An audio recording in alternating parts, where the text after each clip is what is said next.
Hello, welcome to my channel. आज हम class 8 के इंग्लिश का क्वेश्चन पेपर सॉल्व करेंगे, एनुअल, जो मॉर्निंग शिफ्ट का है। इसमें सबसे पहले हम सेक्शन ए को देखेंगे, जो 16 मार्क्स का आया था। इसके पहले क्वेश्चन में हमें एक पैसेज दिया हुआ था। इस पैसेज को रीड करके हमें क्या करना था, नीचे दिए हुए क्वेश्चन के आंसर देने थे, वो भी एनी फोर। तो इसमें सबसे पहले मैं फर्स्ट क्वेश्चन देखता हूँ। मैं इसको आपको सीधा डायरेक्ट आंसर बताऊँगा। तो how did the speaker in the passage become injured, जो स्पीकर था वो इंजर्ड कैसे हो गया था। तो यहाँ पे लिखा है, ये वाली लाइन यहाँ पे अगर पढ़ेंगे, I came upon your bodyguard and who recognized me and bounded me, मतलब मैं आपके बॉडी गार्ड के पास आया और उसने मुझे पहचाना और उसने मुझे क्या कर दिया, घायल कर दिया। तो किसने घायल किया था, उसके बॉडी गार्ड ने। तो इसका ऑप्शन नंबर क्या हो जाएगा, बी सही होगा। He was attack by the king's bodyguard. Second question है, why was the king happy at the end of the encounter. तो जो किंग था वो खुश क्यों था।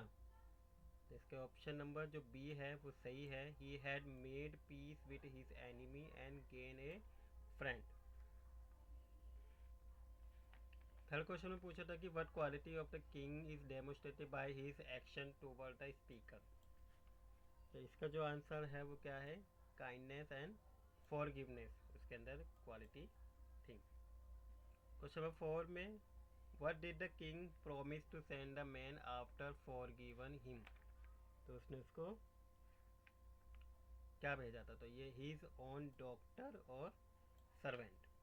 इसका ऑप्शन में बी सही आंसर है। क्वेश्चन नंबर 4 करने थे इसमें, तो ये एक फिफ्थ है, इसका भी मैं आपको आंसर बता देता हूँ। अब इनमें से कोई सी 4 करे होंगे आपने। What emotion did the king feel after forgiving the man. तो इसका जो ऑप्शन नंबर सी सही आंसर है, हैप्पीनेस एंड रिलीफ। अब सेकंड पैसेज, सेकंड क्वेश्चन था जिसमें पैसेज दिया हुआ था, हमें इस पैसेज में से भी आंसर ढूंढ के लिखने होते कोई 4। तो आइए मैं इसको भी आपको डायरेक्ट आंसर बता देता हूँ। पैसेज आप रीड कर किया होगा आपने। तो पहला क्वेश्चन इसमें था कि what aspect of India is emphasize as attracting visitor from the around the world. तो इसका जो आंसर था वो क्या है, कल्चरल डाइवर्सिटी। सेकंड क्वेश्चन में पूछा था कि व्हाट डज द अशोक चक्र on the Indian national flag represent. तो वो क्या करता है, वर्च्यू। सी ऑप्शन सही था इसका। Which of the following contribution to India rich. तो इसका जो ऑप्शन नंबर कौन सा सही है, diversity in language. Fourth question में पूछा था कि what does the lion capital of Ashoka represent. तो किस चीज़ को रिप्रेजेंट करता है, अशोक चक्र में जो लॉयन दे रखे हैं, स्ट्रेंथ एंड सोवरेनिटी को। विच of the following is the national anthem of India. National anthem of India तो आपको पता ही होगा क्या है, जनगण मन। इसके बाद हमारा क्वेश्चन नंबर थर्ड है, सेक्शन बी से, जो 12 मार्क्स का आया था आपका। इसमें हमें फर्स्ट इसके ए पार्ट और बी पार्ट दोनों में से कोई एक करना था। तो you are Rajat Mittal Ritika Mittal of Sarvodaya senior secondary school के ऑफ विकास नगर एड्रेस है इसका। यू डू नॉट हैव, आपके स्कूल में क्या है, कंप्यूटर लर्निंग की फैसिलिटी नहीं है। तो आपको क्या करना था, इसमें अपने प्रिंसिपल को एक एप्लीकेशन लिखनी थी, रिक्वेस्टिंग एप्लीकेशन। किस चीज़ के लिए, ये कंप्यूटर लर्निंग फैसिलिटी को प्रोवाइड कराने के लिए। आपने इसको लिख लिया होगा। सेकेंड में आपको करना था कि you are Manoj and Mannu a student of class 8 and international book fair लगा हुआ है गोइंग टू बी हेल्ड हमारे इन योर सिटी सोल। तो इसमें क्या करना था, इसमें भी लेटर लिखना था, write a letter your cousin about 60 to 80 word inviting her to visit the book fair. मतलब आपको अपने कज़न को इनवाइट करना था कि बुक फेयर में वो एक बार आए। तो आपने ये कर लिया होगा इसे। क्वेश्चन नंबर फोर्थ में हमें इसका ए वाले में क्या क्वेश्चन दिया था, you are a Sonali Shivani, it was the happiest day of your life and your teacher inform you that you have been selected to best dance of the year. आप क्या बन गए हो, best dancer of the year of. You are a thrill receive the award भी मिला आपको annual day पे। तो आपको इस फीलिंग को क्या करना है, अपनी डायरी एंट्री में लिख के दिखाना था। सेकंड में एक पैसेज दिया हुआ था, मतलब पैसे एक स्टोरी बनानी थी आपको जिसके कुछ हिंट दिए थे, तो आपको इन हिंटों को यूज़ करके आपको क्या करना था, इसके एक स्टोरी बनानी थी। सेक्शन सी में ग्रामर पार्ट में बताता हूँ आपको। Complete the sentence below you by choosing the correct preposition लगानी थी इसमें, कि इसमें करेक्ट प्रीपोजिशन क्या लगेगी। जैसे फर्स्ट में था please come to my office at 11 AM Tuesday afternoon. यहाँ पे डेज के नाम से पहले आपको पता होगी कि कौन सी प्रीपोजिशन लगाते हैं, ऑन लगाते थे। इसका ऑप्शन नंबर बी सही था। The interested candidate should report for interview latest. Date से पहले हम क्या लगाते हैं, अगर कोई डेट दे रखी हो बाय, तो यहाँ पे जो प्रीपोजिशन क्या लगता, बाय आता, by 3 June 2007। Every morning he wake up early and read the newspaper before heading dash work. तो इसमें कौन सी प्रीपोजिशन यूज़ करते हैं आप, टू वर्क। बी ऑप्शन सही था इसका answer. The teacher divide sweets all the children. तो इसमें क्या है, कई सारे चिल्ड्रंस की बात हो रही है, जहाँ हम एक से ज़्यादा लोगों के बीच में कुछ डिस्ट्रीब्यूट करते हैं या डिवाइड करते हैं, तो वहाँ पे क्या लगाते हैं, एमंग लगाते थे। इसमें एमंग आता। क्वेश्चन नंबर फिफ्थ में she has not eaten anything, उसने कुछ भी नहीं खाया था, तो लास्ट नाइट, तो लास्ट नाइट से पहले क्या आएगा, सिंस। क्वेश्चन नंबर सिक्स में हमें फिल इन द ब्लैंक्स भरने थे। इसमें दो आपको दिए हुए थे, there and there. House is a bigger than here, तो इसमें से कौन सा देयर को यूज़ करते, तो आप क्या यूज़ करते, ये वाला देयर आता। Second fill in the blanks में dash people believe that money can buy happiness, तो इसमें क्या आएगा आपका, मैनी आएगा। थर्ड वाले फिल इन द ब्लैंक्स में आई सा ए ब्यूटीफुल फ्लावर, इसमें ए आता।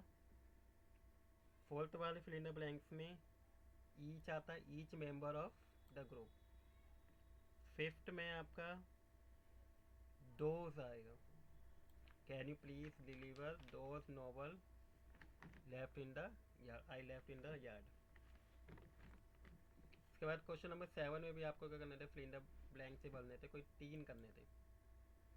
तो फर्स्ट में क्या आएगा, इसमें से यू डैश, तो इसमें complete the project by Friday, आपको क्या करना है, ये कंप्लीट प्रोजेक्ट है उसे कंप्लीट करना है, ज़रूरी है, तो मस्ट आएगा इसमें।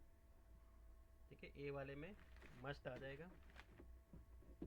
इसके बाद बी, बी वाले में ही dash speak 3 language when he was young, तो वो 3 लैंग्वेज को क्या कर सकता है, पढ़ सकता है, तो सकता आ रहा है तो मतलब कुड लगाएंगे इसमें हम।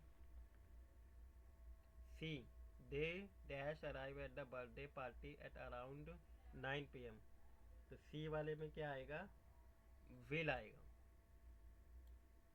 And dash you like to join us from dinner for dinner, तो इसमें लास्ट बच जाएगा, वो क्या होगा, वुड, तो डी वाले फिल इन द ब्लैंक्स में वुड आएगा। क्वेश्चन नंबर 8 में हमें एक पैसेज दे रखा था, इसमें हमें इनकरेक्ट ढूंढना था और उसे करेक्शन देनी थी। जैसे फर्स्ट में इन्होंने एग्जाम दिया हुआ एग्जाम्पल में कि अंडरस्टैंड क्या है, गलत है, अंडरस्टैंड की जगह क्या आएगा, अंडरस्टैंड्स आएगा। इस अंडरस्टैंड से हमें ये पता चल जाता है कि जो ये पैसेज है, जो आपको ये पैसेज दिया हुआ, ये कौन से उसमें है, टेंस में है, ये प्रेजेंट टेंस में है, तो हमें प्रेजेंट टेंस को ही मान के इसको सॉल्व करना है। तो the modern student understand the importance for physical exercise, तो इसमें जो एरर है वो क्या है, फोर की एरर है। यहाँ पे फोर की जगह क्या आएगा, ऑफ आएगा। ही स्पेंड 1 और 2 आवर डेली, तो यहाँ पे स्पेंड लगा रखा है, लेकिन हमें पता है कि ही सिंगुलर है, तो इसके साथ सिंगुलर वर्ब आएगी, तो स्पेंड की जगह क्या हो जाएगा, स्पेंड्स हो जाएगा। In upon air where he took, यहाँ पर भी टुक वर्ब सब सिंगुलर सब्जेक्ट है, और सिंगुलर के साथ हमें कौन सी फॉर्म लगाएंगे, फर्स्ट फॉर्म लगाएंगे, तो यहाँ पे टुक की जगह टेक्स आ जाएगा, क्योंकि ये प्रेजेंट टेंस की में है पैसेज। फोर्थ में part in exercise which can does, तो यहाँ डस की जगह क्या आएगा, डू आ जाएगा।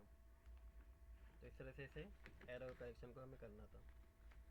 नेक्स्ट है सेक्शन डी में 18 मार्क्स का आया था, इसमें क्वेश्चन नंबर 9 है। इसमें भी एक पैसेज दिया हुआ है और इस पैसेज को पढ़ के हमें इन फिल इन द ब्लैंक्स को भरना था।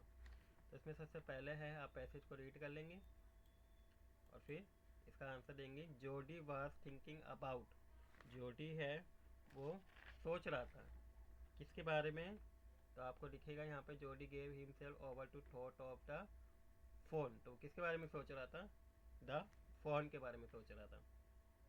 सेकेंड है जोडी डिड नॉट वांट, वो क्या नहीं चाहता था, dash to go with him, तो यहाँ पे जो आंसर आएगा वो क्या आ जाएगा, मील व्हील आ जाएगा, ये रहा, cut to the meal wheel.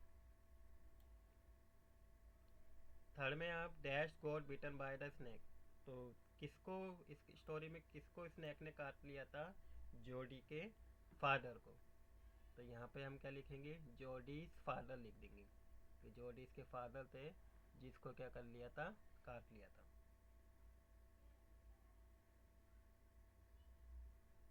इसके बाद क्वेश्चन नंबर 10 है, हमें एक पोएम दे रखी है और इस पोएम को पढ़ के हमें क्या करना था, आंसर देना था। जैसे फर्स्ट है, who come out of house with bag of gold, तो कौन आया था, एक ओल्ड मैन आया था, तो सी ऑप्शन सही है। What did the old man offer the narrator, old man ने नरेटर को क्या ऑफर किया, money to hire him, money offer की थी। How did the old man with his coins, तो इसमें क्या है, कैसे करा था, 1/1, ऑप्शन नंबर बी इसका सही आंसर है।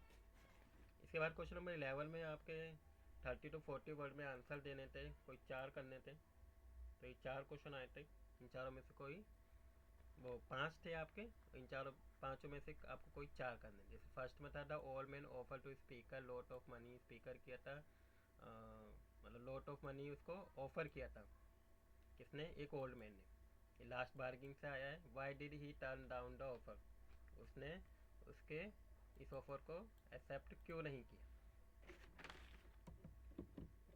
सेकंड है, in geography lesson how does poet poetry to relationship between the nature and human, तो ज्योग्राफी लेसन से आया था ये आपका, इसमें हमें रिलेशनशिप बताना था नेचर और ह्यूमन्स के बीच का। How did Telly Smith save her family, उसने अपनी फैमिली को कैसे बचाया था, इसमें वो लिखना था, ये सुनामी से था। What message is convey through the poem, dance and cricket आपको क्या मैसेज देती है, वर्क हार्ड के बारे में मैसेज देती है, तो उसके बारे में आपको एक्सप्लेन करना था 3 मार्क्स में। Why did Jody bring to phone back home, Jody को वो घर पे क्यों ले आया था, क्योंकि उसके फादर को क्या हुआ था, स्नैक ने मतलब धस लिया था, जिसकी वजह से क्या हुआ था, उसको फ़ोन को लाना पड़ा था। तो इस तरह से आपको इनके आंसर देने थे।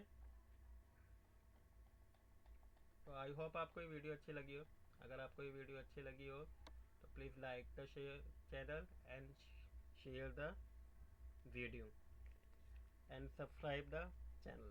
Thank you for watching video.